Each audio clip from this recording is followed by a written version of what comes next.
Today, we are at the heart of Congressional District 15th in the South Bronx, and we talk to Congressman Ritchie Torres. Stay tuned for an insightful conversation regarding the issues that most affect the district, the city, and the nation. I am Javier E. Gómez. This program is brought to you from Bronxnet's brand new state-of-the-art studios and educational center in La Central in the Hub. Join us as we welcome Congressman Ritchie Torres. Bienvenido, señor. It's an honor to be here. A pleasure to meet you. Now, Congressman, you just went on a great tour of Bronxnet's brand new world-class studios, I should say. Please tell me about the experience, about what you feel after seeing this incredible facility. Look, it's heartwarming that Bronxnet, which is one of the jewels in the crown of the Bronx, has the world-class facility that it deserves. And it sends a powerful message that the Bronx deserves the same amenities, the same opportunities as the rest of the city. So I'm excited about the potential of Bronxnet as an educational resource. And for me, we're entering a new chapter in the history of Bronxnet. What is the importance of a facility such as this one at a time in media history when mainstream media, traditional media as we knew it, is becoming more homogenized, more centralized, and local communities are becoming invisible? Look, at a time of homogenization, it is more urgent than ever before to tell the stories of local communities in the Bronx, which historically have gone unheard and whose stories have gone untold. And so Bronxnet plays an indispensable role in amplifying the voice of Bronx residents, because the Bronx is one of the greatest stories to tell, and we need as big a microphone to tell it, and there's no substitute for Bronxnet, which is on the ground here in the South Bronx. Growing up from humble origins yourself, what do you think is the impact of letting others tell your story, letting others carry the narrative of our communities? Look, if you leave it to others to tell your story, then you become nothing more than a stereotype or a caricature or an abstraction. And so we in the Bronx have to be forward-leaning in telling the story, because we are far better, we're far more compelling than our reputation would lead people to believe. There are some people who have a 1970s Bronx is burning caricature of who we are, and so it's critical that we tell the story and the truth and set the record straight. Pivoting into other topics, Congressman, this is the first time I have a chance to meet you and talk to you directly, and I have always been a little intrigued. My condolences. No, I'm actually very enchanted to meet you. I've been a little intrigued always to ask you, what are your thoughts about taking your first year in Congress? You're relatively new to Washington, and also you following in the steps in a Congress seat that is so nationally known, stepping in the shoes of Bobby Garcia, Jose Serrano. These are very iconic Congress members. Look, I represent what is arguably one of the most iconic congressional districts in America, the South Bronx, and the South Bronx has a half-a-century tradition of Latino representation, Puerto Rican representation, and so it's not lost on me that I stand on the shoulders of giants. When Jose Serrano became the member of Congress for the South Bronx in 1992, I was only 4. And so my ascension to Congress represents a new generation of leadership, a genuine passing of the torch. And so it's the greatest honor of my life to represent the people of the South Bronx, which I proudly call home. What have you discovered are the biggest challenges of working in Washington and representing this community in Washington? Look, Washington is a long game, and it can take time to pass legislation. And it's much more ideologically diverse than what you would find in the City Council. In the City Council, just about all of us are Democrats. We hold the same values and the same views. In Washington, D.C., I serve with colleagues whose vision of America is radically different from mine, whose district's needs are radically different from mine. And so it just takes much more time to go through the legislative process and to enact change. My experience in Congress has been unusually eventful. I was sworn in on January 3rd of 2021, and then on January 6th, I saw firsthand an invasion of the U.S. Capitol. If someone had said to me when I was 13, Ritchie, you're going to become a member of Congress during a global pandemic, and then witness an insurrection against the U.S. Capitol, and then vote to impeach the host of The Celebrity Apprentice, and all of that would happen within the first 2 weeks, I would have said that sounds more like a movie than real life. So it's been an unusually eventful year. And then just a few months ago, I lived through the longest speaker vote in 164 years. It took 15 rounds of voting for the Republicans to select Kevin McCarthy as Speaker. So it's a time of unusual turmoil in Washington, D.C. I hear people throwing around the statistics. Bronx Congressional District 15th is the poorest in the nation. Is that statement still accurate? And do you have any feelings about that? You know, it's often said that the South Bronx is the poorest congressional district in America, which is factually true. We do have heavy concentrations of poverty. But I have a more nuanced view of who we are. You know, the experience of COVID has shown the South Bronx to be the essential congressional district of America. You know, during COVID, we saw essential workers from places like the South Bronx put their lives at risk during the peak of the pandemic so that the rest of the city could safely shelter in place. And so our city could not succeed and survive without the essential contributions of the workers who disproportionately live in districts like mine, in districts in the Bronx. So I think of the South Bronx not as the poorest congressional district in America, but as the most essential. Providing a little overview about the district in itself, what do you think are some of the most pressing issues right now? Look, we have families who are struggling to put food on the table and pay their bills in the face of record high inflation, the worst inflation that we've seen in more than 4 decades. My greatest passion is affordable housing. You know, according to the National Low-Income Housing Coalition, there's not a single county in America where an essential worker earning minimum wage could afford a 2-bedroom apartment. And out of 3,000 counties, there are only 7 counties where such a worker could afford a 1-bedroom apartment. And here in the Bronx, we have families who live in fear of displacement and eviction and gentrification. And so my highest priority is to secure more funding for affordable housing in places like the Bronx, and in particular for public housing. You know, public housing has been so chronically underfunded that it has a capital need of $40 billion and counting. And so we need to secure billions of dollars in new funding to replace the broken elevators and boilers and roofs and bricks in public housing. Any thoughts on gentrification as the South Bronx experiences this remarkable renaissance? Well, I'm excited that the South Bronx is undergoing a renaissance, but we have to ensure that it works for the people of the Bronx. Like, we have to pursue development without displacement, that the people who have historically called the South Bronx home have a right to live here and should be able to afford their home. You recently made some statements regarding the failure of Signature Bank and its impact upon more than 80,000 home units. Can you tell me a little bit about that? So as you know, there's been a wave of bank failures, including Signature Bank. Signature Bank happens to be the 3rd largest residential lender in New York City, with a multifamily portfolio of about 80,000 units, a significant share of which are here in the Bronx. And I have, you know, normally the FDIC would sell the real estate portfolio to the highest bidder, but, you know, these are not typical assets. These are people's homes. So we want to ensure whoever purchases the debt is committed to preserving affordable housing.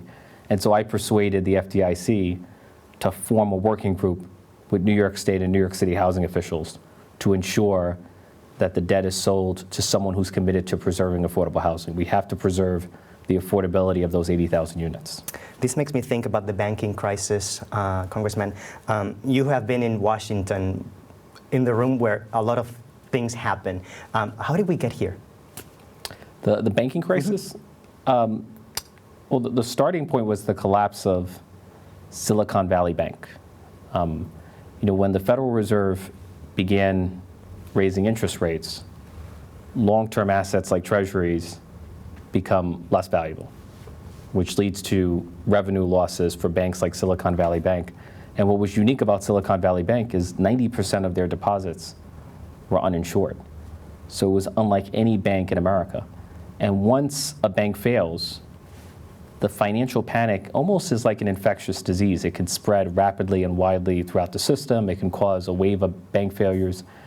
And so it's important for the government to intervene immediately and to contain the financial panic and prevent it from spreading more widely in the system. And that's what explains the actions that we took at the federal level. And we have not stopped the financial panic, but we've slowed the spread of financial panic in the system. Some people in the district do not understand exactly how does the banking crisis manifest in their daily lives. You have any thoughts about that? Yeah, on a few. First, it matters to you as a depositor, right? When you put your money, when you put your money in a bank, you want to be confident that it's safe, that you can redeem your deposit, you can get your money whenever you need it. So it matters to all of us in that sense. But also, the businesses that employ us depend on banks for their financing. And if banks fail, it means employers no longer have money to operate their businesses, which will lead to unemployment. So the economic growth depends on access to capital, access to credit, access to financing, which heavily comes from banks. Congressman, talking about banking, now more at the customer level. I know in the district there's been a challenge of people of low income and middle income even having access to the most essential basic banking services to be functional in modern day society. What is being done about that and how is the situation? Look, we have to ensure that places like the Bronx have access to affordable and reliable banking services in order to reverse the legacy of redlining, which excluded communities like ours from access to banking. But even if you have access to a bank account, we have to protect people from exploitive fees, overdraft fees that disproportionately affect communities of color. One concern I have is the predatory impact of check cashing fees. These check cashing fees charge Bronx residents what I would consider to be predatory fees in order to transfer their own money to their loved ones abroad, right, through programs like remittances. The New York City Department of Consumer Affairs once found that low-income New Yorkers spend $200 million a year on check cashing fees. And those New Yorkers disproportionately come from places like the Bronx. And so we need affordable alternatives to the predatory check cashing fees that exist throughout our borough. We have a very limited time with you, and I would need 3 hours to really ask you everything I'd like to. So I'm going to move along fairly fast here. The environment is a big topic in this district. Once used to be known as Asthma Alley all around the nation. In terms of the environment, what is happening? Where are we now these days? Well, we passed the Inflation Reduction Act, which are the largest investments in clean energy in the history of the United States. It's projected to cut greenhouse gas emissions by 40% by 2030. And for me, it's not only about the environment, it's also about public health. Every day to and from the Hunts Point Terminal Market, there are about 15,000 diesel trucks that travel back and forth. And those diesel trucks create massive congestion on the Cross Bronx Expressway, unleashing massive quantities of air pollution and greenhouse gas emissions. And if you're a young kid from the Bronx who lives near the Cross Bronx or attends school nearby, you're breathing in through no fault of your own pollutants that cause you to have respiratory diseases like asthma. Right? It's no accident that the South Bronx has the highest rates of asthma hospitalization in the country. And so I have a vision for capping the Cross Bronx Expressway and installing filters that would prevent air pollutants from recirculating in the air and poisoning the quality of the air that our children breathe. I think air quality is a human right, and we must do more to improve it here in the Bronx. When we return, we continue our conversation with Congressmember Ritchie Torres from Bronxnet Studios in La Central in the Bronx. We built a media network for you. Bronxnet TV. Come learn in your new state-of-the-art studios at Lehman College, At Mercy College. And in the Hub. Inspire with your stories, culture, history. Your Bronx on Bronxnet. Engage with us. Connect with us at your channels and at bronxnet.tv. Learn, engage, inspire. Bronxnet TV. From the Bronx to the world. Bronxnet. Welcome back. This is In the District, and we're talking to Congressmember Ritchie Torres from Congressional District 15th in the South Bronx. This program is brought to you from the district in the hub at Bronxnet's Educational Center and new studios. Before the break, we were talking about environment and the Cross Bronx. What is the status of that project now? So I partnered with Senator Chuck Schumer, the majority leader, to secure funding to conduct a feasibility study. to determine what it would take, how much would it cost to cap the Cross Bronx Expressway. So New York City DOT is in the process of administering the feasibility study, which is a multi-year process. But we are at the study phase of implementing the vision for capping the Cross Bronx. Another big issue in people's minds these days is the situation with the migrants. Yeah. I know you recently sent, I think, a letter, Yeah. right, requesting that work permits be expedited for them. Can you tell me a little bit about that proposal and why do we need it? So there's been an unprecedented wave of migration that has swept New York City. It's put enormous strain on the shelter and social service infrastructure of our city. About 70,000 migrants, 45,000 of whom are presently in the care of New York City. You know, it's important for us to remain a sanctuary for immigrants across the world who are searching for a better life, particularly asylum seekers who are fleeing persecution or humanitarian crisis in their homeland. But for me, the main issue is that these families who are coming here want to work, want to support their families, want to contribute to the economy, and there's no point in denying them work authorization. So we've called upon President Biden to grant the asylum seekers here in New York temporary protected status, TPS, in order to enable them to work and to contribute to the economy and to their own families. Any thoughts about people who might fear that these people will be taking jobs from local residents and citizens? Quite the opposite. The American economy is built on immigrant labor. Like whole sectors of the U.S. economy, from construction to healthcare to agriculture, would collapse without immigrant labor. Like the healthcare that we access, the food that we eat, depends on the invaluable contributions of immigrants. So far from threatening our jobs, it enables us to live fulfilling lives as Americans. Thinking long-term, Congressman, what can you say about the sustainability long-term of what's happening with the migrants? For New York City, but also towns across the border. Look, we ultimately, the wave of migration is a symptom of a broken immigration, is a symptom of our broken immigration system, which can only be fixed by Congress. You know, we, the Democrats, are committed to fixing our broken immigration system, but the Republicans would rather demagogue the issue of immigration to score political points, right? There are political figures like Donald Trump who have built their identities around our broken immigration system and who have a vested interest in keeping it broken. And so politics is standing in the way of problem solving. In your opinion, how can we solve this? What can be done? What do we need? Look, we need comprehensive immigration reform, and we need an orderly process by which we can receive asylum seekers. We cannot have governors like Abbott and DeSantis move immigrants around like musical chairs and approach it politically. We need an orderly process by which we can provide sanctuary to asylum seekers who are coming here for a better life. Another topic in people's minds these days is the debt default. Yeah. I know that's probably a big headache for you. Where is this topic now? Well, nothing is more important at the moment than raising the debt limit, which means paying our bills. Just like every household and every business in America is expected to pay their bills, the federal government should pay its bills. And if we were to default on America, if we were to breach the debt limit, it would represent a catastrophe. The Bronx alone would lose thousands of jobs. We would lose millions of jobs nationwide. It would cut the stock market in half. It would represent a nightmare for every household and every business in America, because the full faith and credit of the United States, the credit worthiness of the United States, is the foundation on which everything else is built. We only have a few more minutes with you, and I really would not want to let you go without talking a little bit about Ritchie Torres, the little boy growing up in the Bronx. Tell me a little bit about your upbringing here in the borough. Well, I'm born and raised in the Bronx. I happen to be a twin, so my brother and I are 5 minutes apart.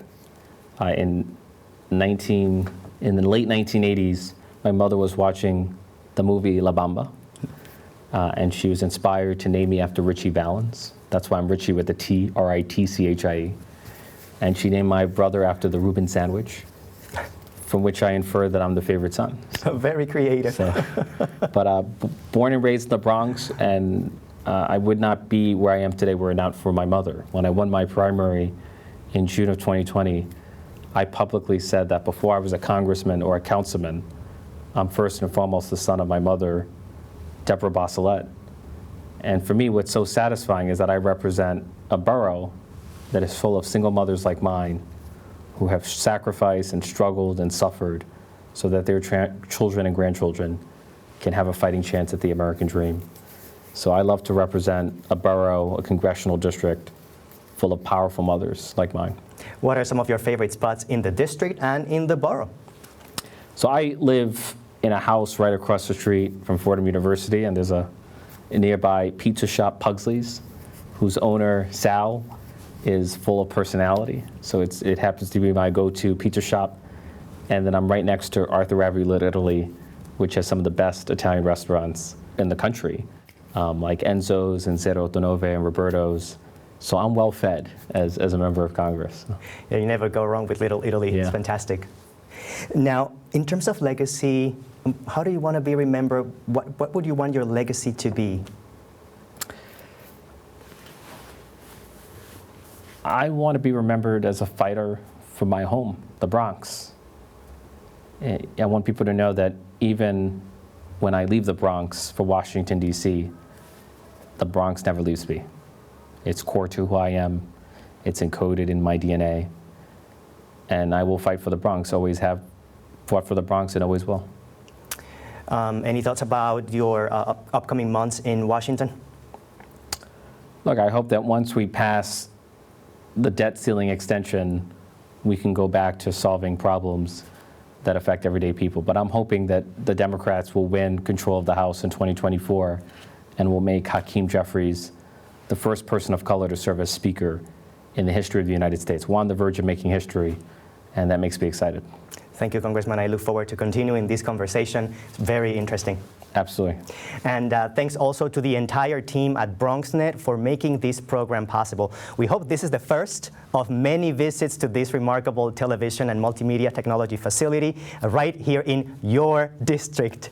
Thanks everyone for watching, and remember that you can always watch this program anytime, anywhere on Bronxnet.org and also Bronxnet's channel on YouTube. You can also share the link with others. Make sure to follow Bronxnet on social media to find out what will be the next location and district in the next edition of In the District. See you soon.